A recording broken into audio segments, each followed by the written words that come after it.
Olá pessoal, eu sou o Jovem Sonhador com mais um vídeo para você hoje no canal e nós vamos continuar falando da história dos cristãos e da Bíblia. É uma história interessante que nos chama muita atenção e faz com que aprendamos muito com isso. E sem mais delongas, vamos ao vídeo. A tradução da Bíblia em inglês. João Wycliffe nasceu em Londres em 1324 e viveu 60 anos.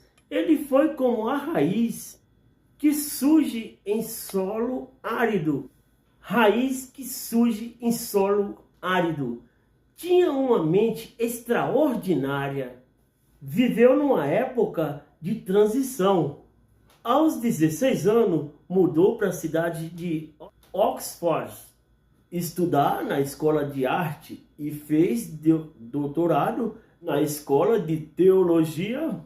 Nos últimos 12 anos, passou dando aula na Universidade de Oxford. Voltando um pouco atrás, no ano de 1667, os franceses expulsaram os estudantes ingleses da Universidade de Paris. Então eles vieram para a Universidade de Oxford com o intuito de construir uma universidade. Mas o povo da cidade não gostaram da ideia. A não aceitação era tão grande que um grupo da universidade resolveu não ficar lá. E foram para Kent construir aí uma outra universidade. Existia apenas duas faculdades na Inglaterra, uma em Oxford e outra em Kent. Quando White tinha apenas 24 anos, uma terrível peste negra assolou a Europa e chegou à Inglaterra. Não havia cura. A peste atingia ricos e pobres, jovens e velhos. Isso causou grande temor no coração de Wycliffe. Mais de 200 vítimas diariamente eram colocadas em campos abertos para enterro. Aquele luto diário continuou até que a praga tivesse dizimado centenas e milhares de vidas. Não há dúvida de que essa praga causou um grande efeito na vida de Wycliffe. Ele trouxe um incrível efeito espiritual. A convivência com a morte causou nele um grande temor de Deus. Ele passou a ver as suas prioridades e passou a temer. E para ele, a verdade era a máxima prioridade. E foi transformado e passou a ter outro relacionamento com Deus. Nesta época em que ele vivia, a igreja e o Estado era um só. Com isso, todos os dízimos que era entregue às igrejas iam para os estados, e os estados faziam as indicações de quais ministros iriam para as várias paróquias. Ele se tornou o reformador. Segundo ele, o que era certo, e o que era errado. E discordava de muitas práticas da igreja. Assim nasceu o reformador. 1351 a 1372 depois de Cristo, a Guerra Fria.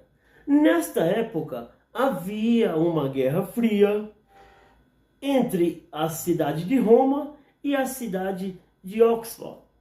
Existiam duas frentes de batalha. A primeira era no campo da política. Todos os cargos políticos importantes eram ocupados por membros do clero. Eram estrangeiros na maioria, vindos de Roma.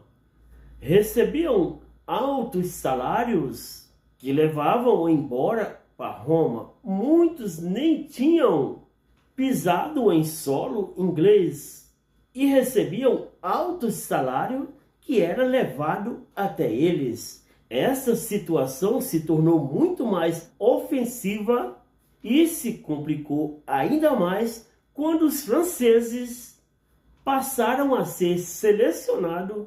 Não podemos esquecer que, historicamente, nesse período, a Inglaterra estava envolvida numa guerra de 100 anos com a França. Por esta razão, o parlamento inglês aprovou 2 estatutos importantes. O primeiro defendia que qualquer compromisso da igreja estrangeira dentro do reino inglês tinha que ter a aprovação do rei.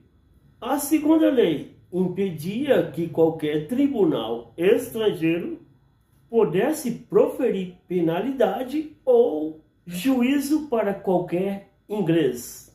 Também invalidava qualquer mandato judicial a um cidadão para comparecer em tribunal estrangeiro, exceto sem a permissão do parlamento inglês.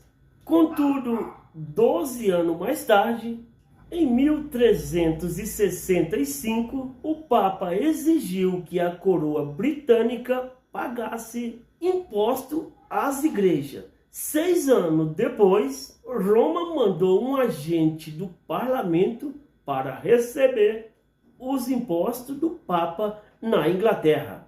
Com estes acontecimentos, o apoio à oposição do Acre se fortalecia e foi indicado a capelão do rei da Inglaterra. Outra batalha que ocorreu nesta Guerra Fria com Roma foi no campo da teologia. O Ike censurou a doutrina transubstanciação. A igreja alegava que os elementos da comunhão eram transubstanciados no real corpo e sangue de Cristo. A investigação deste assunto levou à morte de muitos homens nobres que foram queimados até 125 anos depois por causa da oposição a essa doutrina. Com um sentimento de desesperança religiosa, entristecia-se o seu espírito. Então, John Walker administrava os seus alunos e passou a escrever a grande imoralidade daquela época. Não deveremos nos esquecer que naquela época não havia máquinas impressoras. Todos os documentos deveriam ser escritos a próprio punho, juntamente copiado para ser distribuído ao próprio público. Na época, alguns dos seus dizeres ficaram conhecidos. A Inglaterra não pertence a ninguém. O Papa é apenas um homem sujeito ao pecado, mas Cristo é o Senhor dos senhores. E esse reino é sustentado diretamente e unicamente por Cristo. O maior feito do Ike estaria por vir: traduzir a Bíblia para o inglês numa linguagem do homem comum, passar pela fúria de uma igreja ofendida.